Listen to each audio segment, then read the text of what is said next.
taking forever. Okay, what's up, guys? This is Jeff Gamble, Indianapolis, Indiana.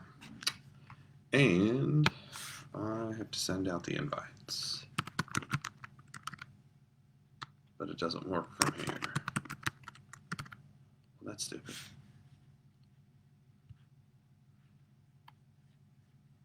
I have no idea. Trying to... Randy. Nope, that doesn't work either. So obviously, Facebook has limited everything you can do on Facebook Live. If you're using your laptop, it has to be from your phone. Probably because it has a GPS tracking device in it, but that's another story. So here we go. Got my notes here. We're going over the book, Good Leaders Ask Great Questions. And we're on chapter 8. So get your coffee ready.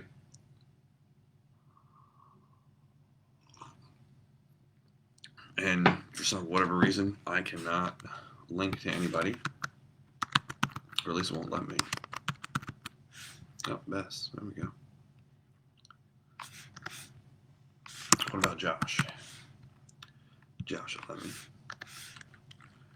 And, oh, you have to type out their full name. Nice. And what about Mr. King?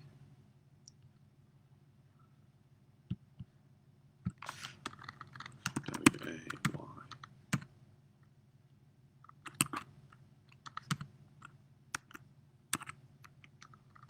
Interesting.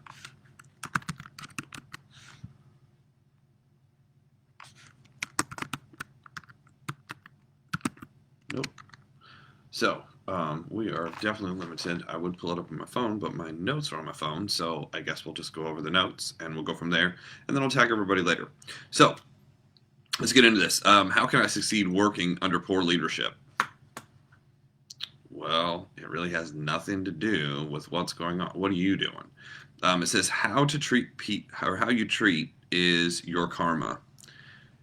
How people treat you is their karma. How you react is yours. That was actually Wayne Dyer. So he basically says it has nothing to do with what they're doing.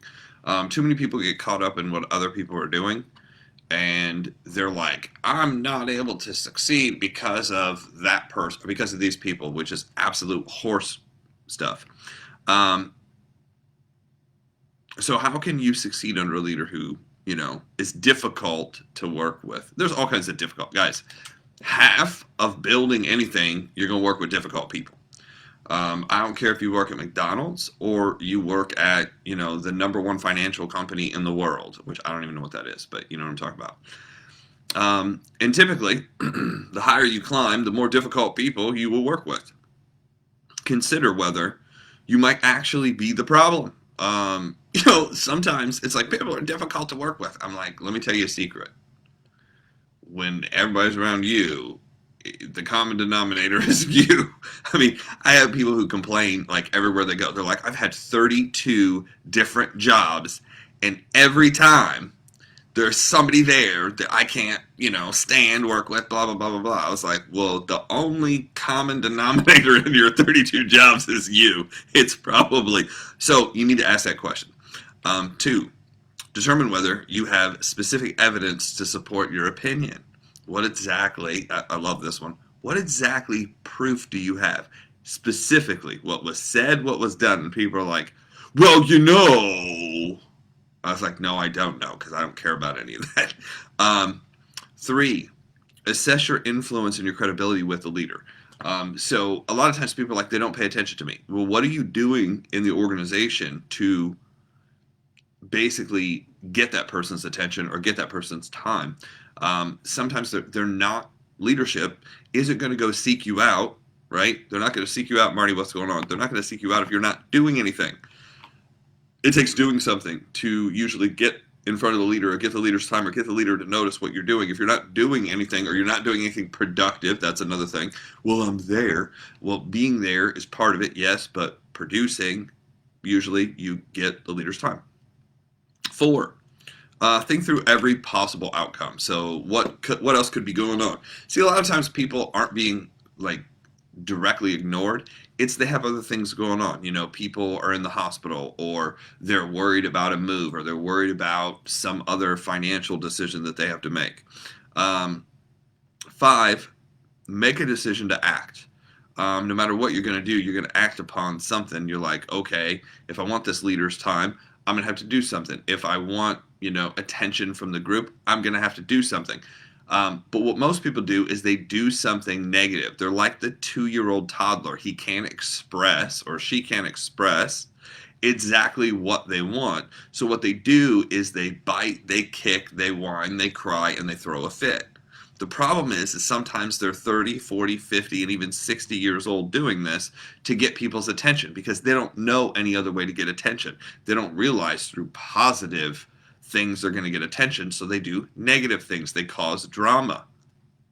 Know anybody like this? Like, they may be in your own family. They may be the person you wake up to and look in the mirror. And the reason I'm strong about a lot, because this is what I did. I didn't know any different.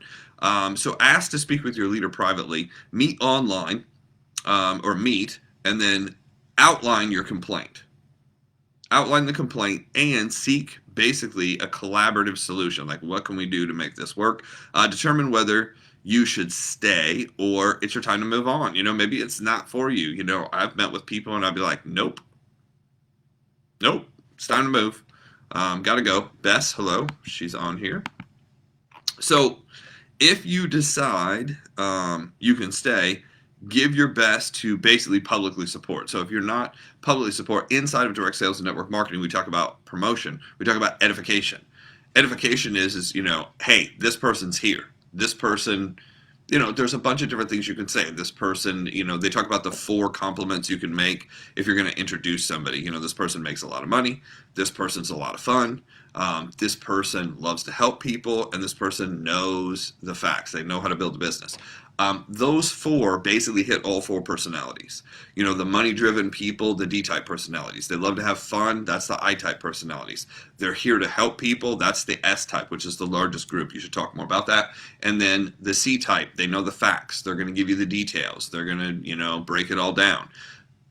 That's exactly that hits everybody in the room. So you have to learn how to edify, not just to edify, because sometimes you're like, this person's so fun. This person's so fun. And you're going to have such a good time. And then what you forget is the person you're talking to just wants the facts. They don't care about having fun. They're like, I'm not here to have fun. I spent money. I'm here to figure out what's going on. I need the details. So you have to be really, really careful and really aware, not careful. You have to be really aware of who you're talking to and what you're wanting out of it.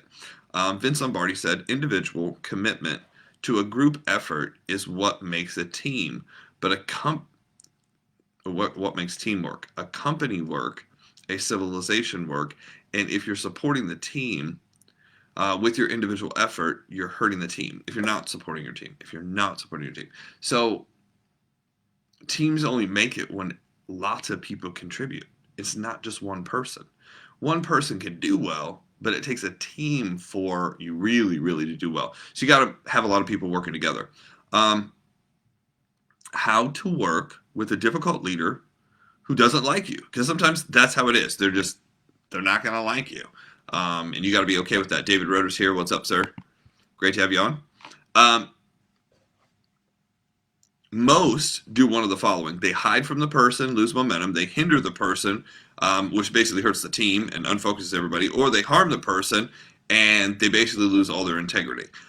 So how do you do that? Number 1, process your emotions. I say process your emotions, but also possess your emotions, because sometimes people let things like get away from them. Possess your emotions. You have to figure it out. 2, look for common ground. Like, okay, this person doesn't like me, but we both see this the same way. We're both after the same goal. So I go back to the MVP. What is the mission? What is the vision? What is the purpose?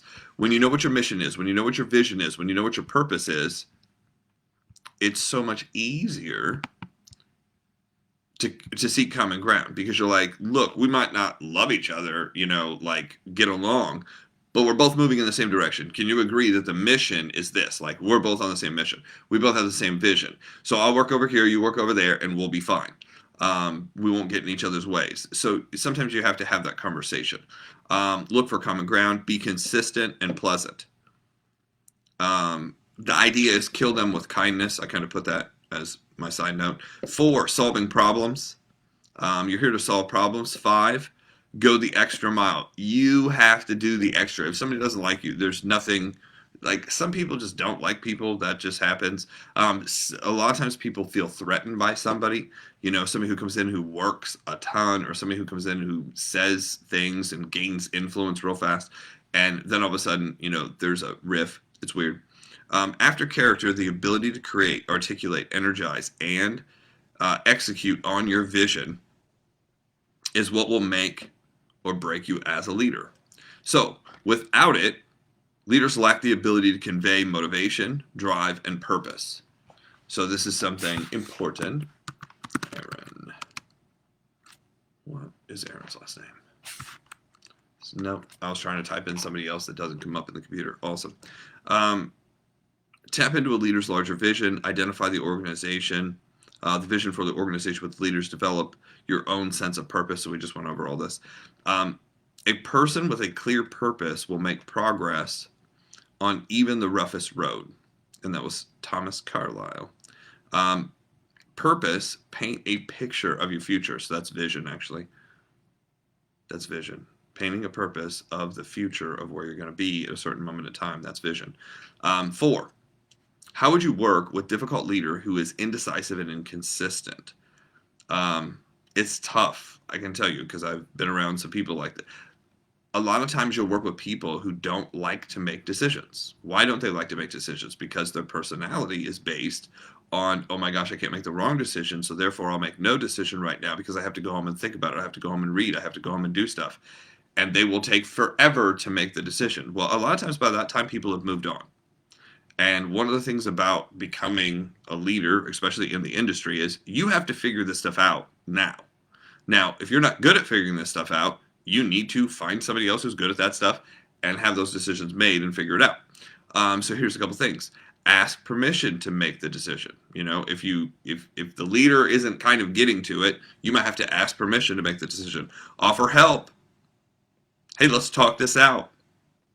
And then they want to, no, I want to sit and stew on it.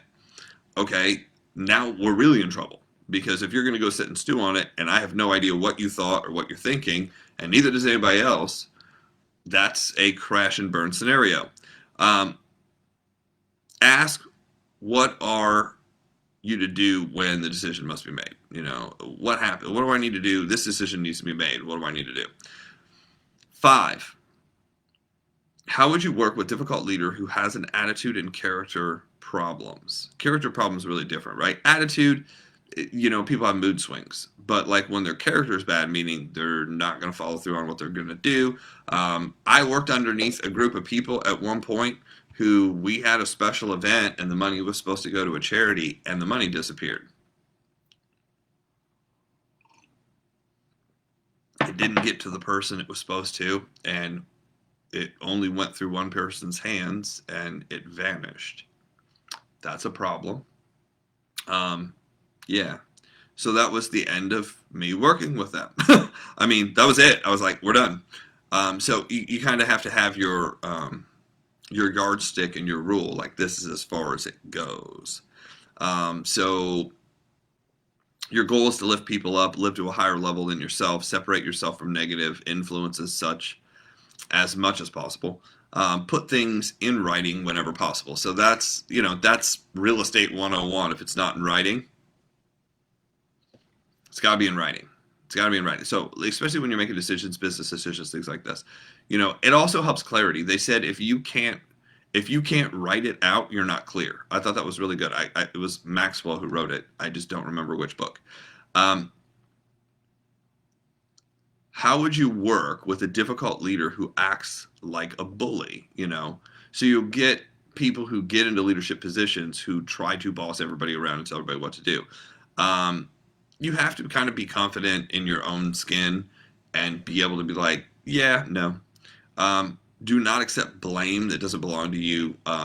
Refuse to be the victim of whatever's going on. A lot of times, bullying has to do with ego. They're hurt, so therefore, instead of saying they're hurt and figuring it out, they're going to come across harshly to everybody else.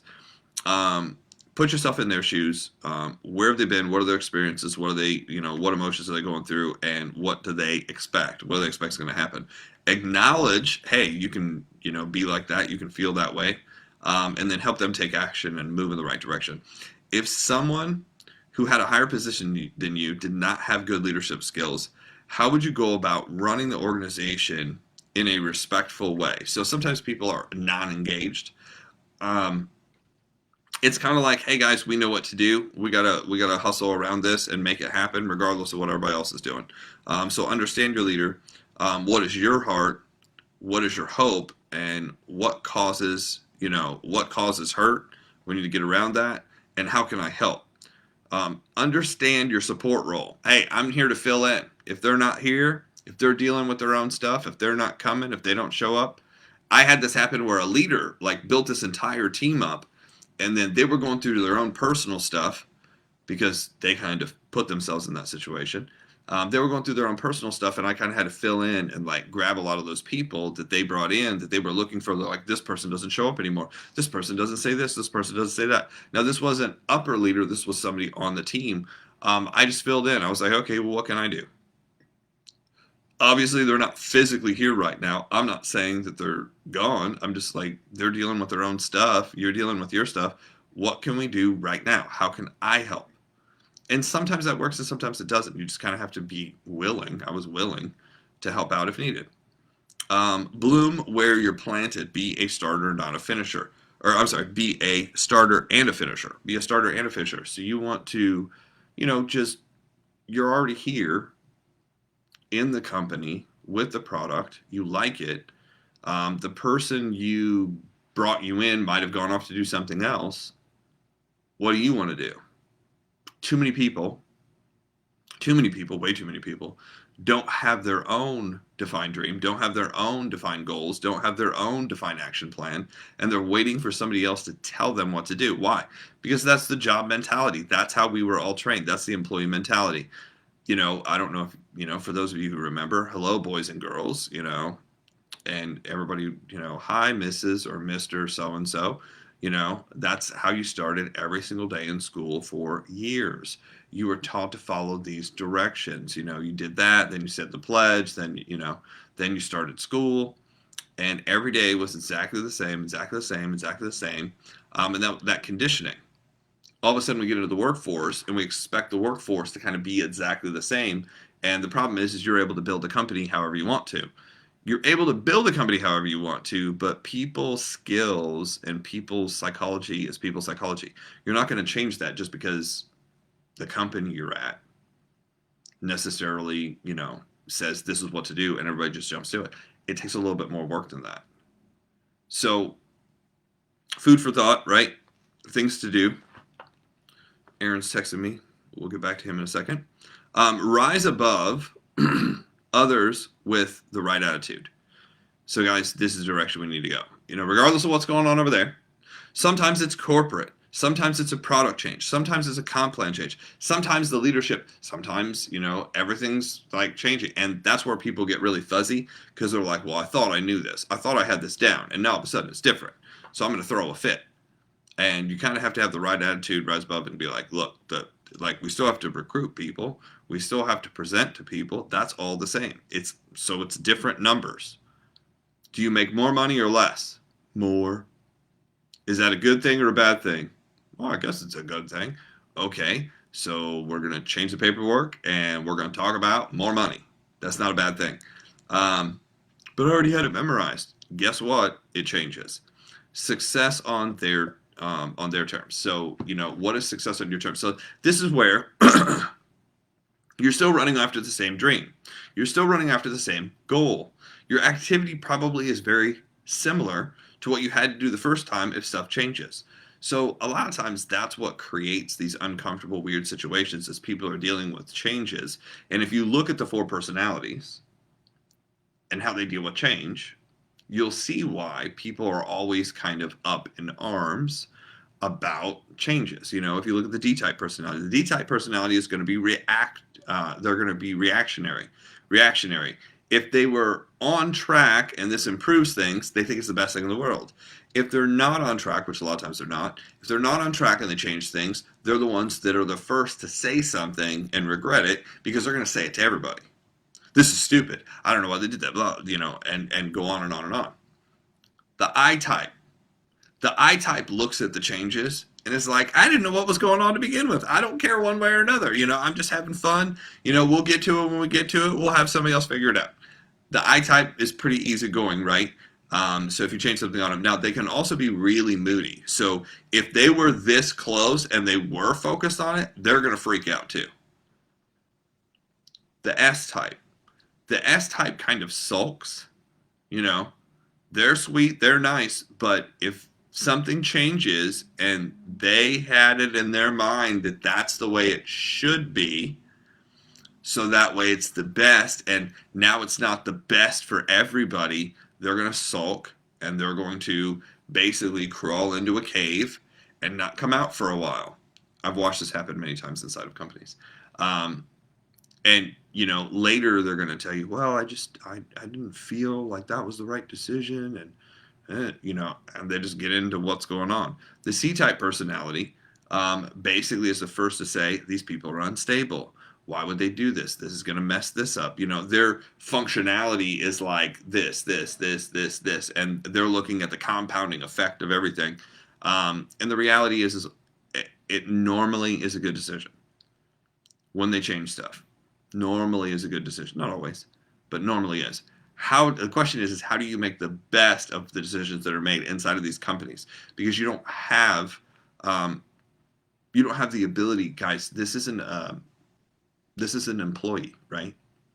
When you're an employee, your income usually never changes, or it changes like this. See it changed?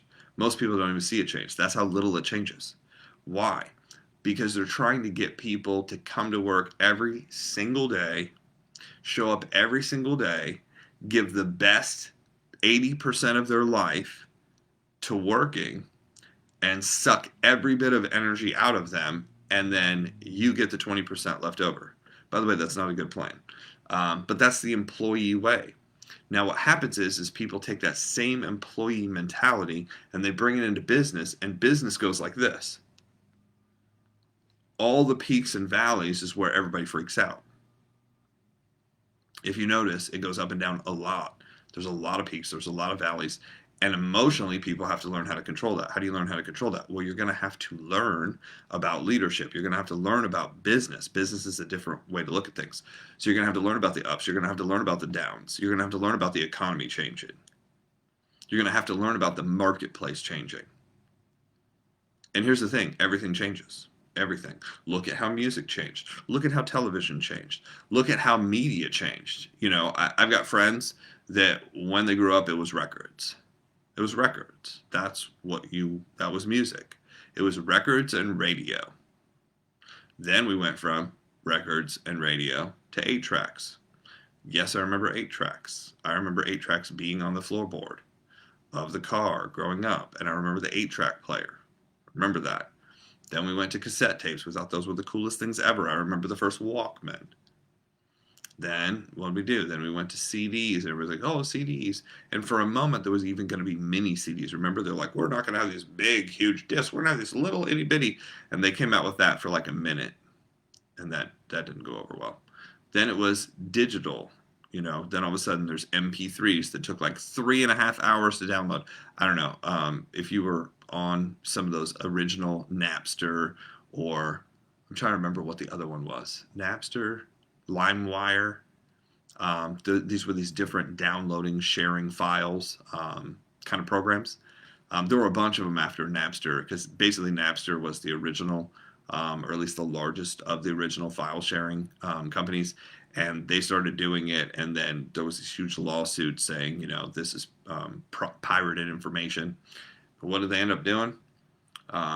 When eventually they were had to shut down and the government came in, they took their code and they released it online. What that means is they basically took the blueprint of how to do it and they sent it to everybody. They're like, look, if you're going to screw over us who built this, and here's the thing, they wanted to cut a deal. A lot of people don't know this. They wanted to cut a deal with the music industry and say, look, we will distribute this. We'll charge per song. The problem is they didn't know the right people. Bad leadership. They didn't know the right people. They didn't make all those connections ahead of time. They just built the system ahead of time. They were way before their time. So they tried to cut a deal with the music industry. The music industry said, screw you. We're suing you. We're shutting you down. We're going to use the federal government. So what they did is they released that code online and gave it to everybody. So now every single person in the world who knows how to code, who knows how to build something, now can build the exact same business model they had. So now instead of the government fighting one company and dealing with them and making them make a deal, now there's 3,000 companies doing the same thing. And that's pretty much how the music industry went upside down overnight. By the way, if you remember, probably this was about 15 years ago. 15 years ago, people who had been retired in music for years, like you never saw them, all of a sudden started touring again.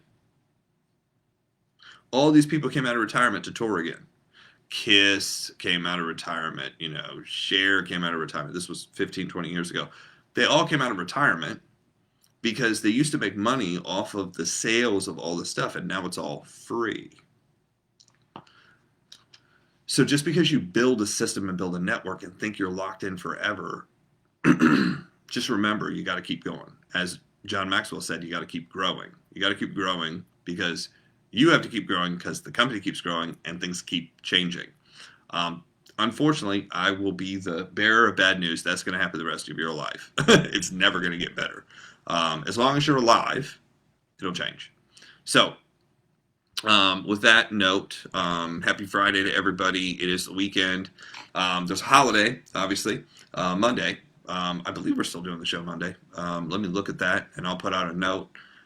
If not, if not Monday for Chapter 9, we will do Chapter 9. I don't know why we can't do Chapter 9 on Monday. It's a holiday. Is it Labor Day? Memorial Day? It's Labor Day. We'll just make it happen one way or another. So appreciate everybody for being on. Have a great weekend. If you need me, instant message me. Got a lot to do today. Thank you.